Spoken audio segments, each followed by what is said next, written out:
You tell me, because I'm so intrigued by your feed. One, what has the road been like? And two, why do you think that the road could get even more adventurous? I think whenever you face a closeout game in the finals and there's a team with an enormous amount of pressure on them to win this game on this night, that makes for an intriguing set of circumstances. Like, don't get me wrong, and everybody thinks that I like to crack on Boston and everything else. Believe it or not, Michael Holley had a great time in Boston. Kicked it every night. For the most part, it's been because of the people, not because of the city. But even within the city, the city is cool. You can't make that distinction. You can't make that distinction. They're one and the same. You can't look. Yeah, I can't say I hate the city and I love the people, or I love the people and I hate the city. I don't hate Boston. I don't hate Boston. Okay. I don't hate Boston. That's the big misnomer. I don't hate Boston. Like I don't know if they're not bottom 10. I don't know if they're top 10, but they're definitely not bottom 10 on the NBA circuit of places that I don't want to go. Like when I know, I got to go to Boston, I'm like, I'm not feeling like that. And of course it's the finals and it's June. So the weather is better and everything else. And you're not going to, catch that Boston cold, right? So it's been cool. But tonight, I think for the Celtics, it's such a critical game.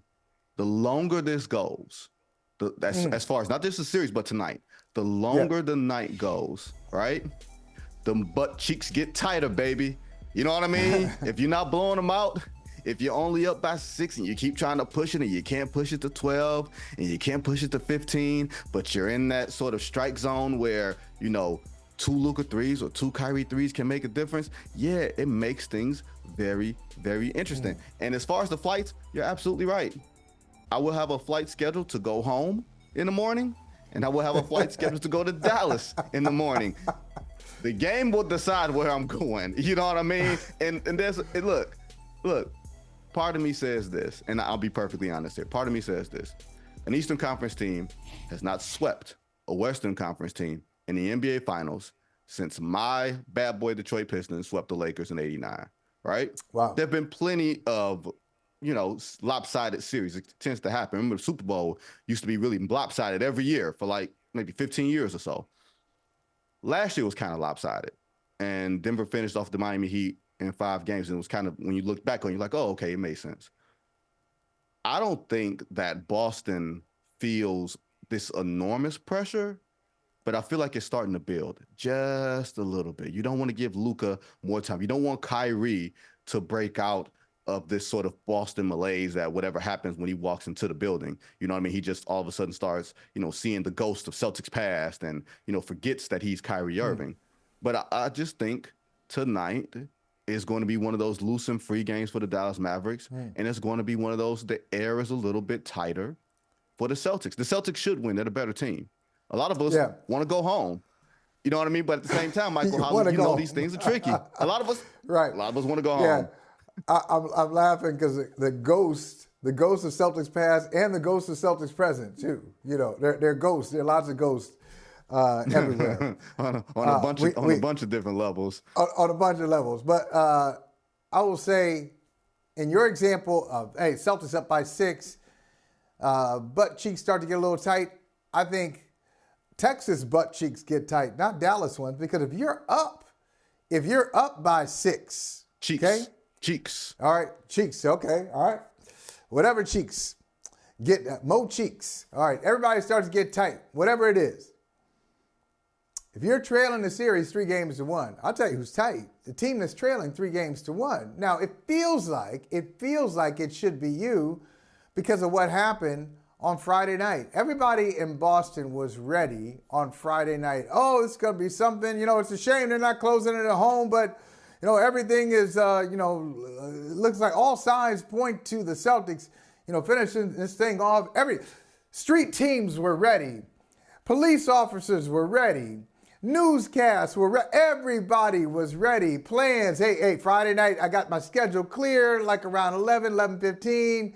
Hey, we're going to take this into the weekend. And the Mavericks not only won the game, the Mavericks destroyed them. The Mavericks decimated them. And so that's where it feels like Boston is under pressure, but lest anybody forget, because and I appreciate it. Vinny. We got new fans coming into NBA coverage and NBA engagement all the time. All the time, new fans are coming in. So some of the new fans may not remember that the great, the one and only Michael Jordan was once up 3-0 in the NBA Finals over Seattle. Yes, Seattle used to have a team. Y'all don't believe that, huh? Seattle used to have a team. Anyway, they lose Game 4. They lose Game 5. And now here we are in Game 6. The great Michael Jordan, who always closed people out and beat every opponent by 40 points and never missed a shot.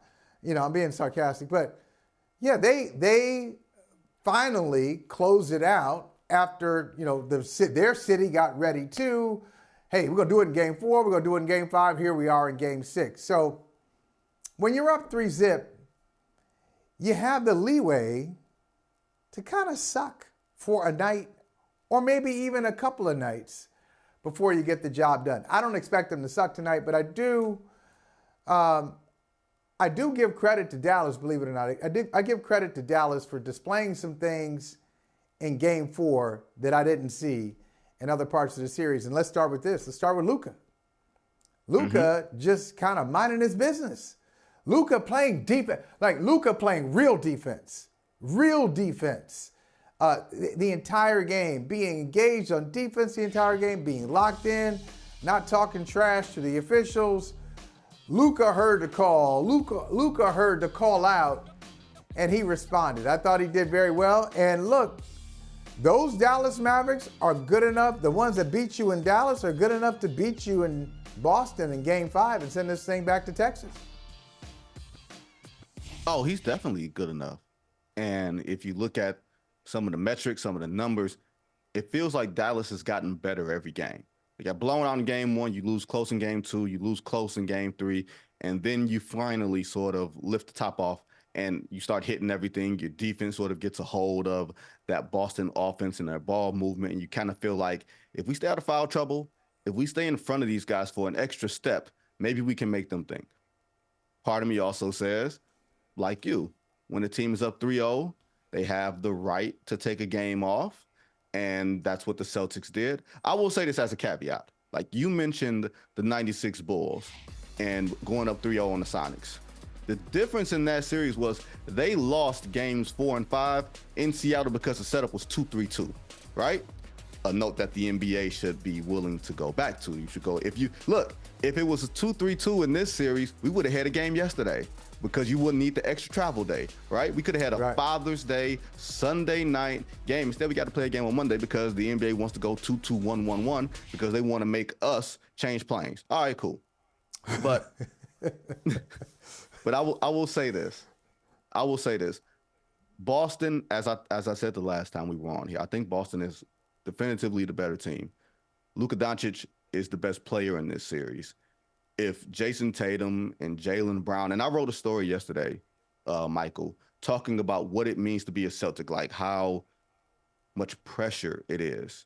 And Kyrie Irving kind of stirred it in the beginning when he talked about, I didn't embrace, Celtic pride. And if you don't embrace Celtic pride, and he kind of made it a reference to it being like a cult, but he was saying it in like a respectful sort of wink kind of way. He wasn't saying that they were, hey, this is Jim Jones, let's drink the Kool-Aid. It wasn't one of them type of things. But I bring that up, Michael, to say that's where the element of pressure comes in. Because of all the things that you mentioned, the streets are going to be blocked off. Causeway Street is going to be a zoo if the Celtics win tonight, which is why a lot of us are thinking, man, we might just sleep, we might bring some sleeping bags and stay inside the Boston Garden tonight because they ain't going to let us out. You know what I mean? But the pressure, Michael Holley, the franchise is desperate at this point. Like you're saying, you can mess around. You can mess around for a game.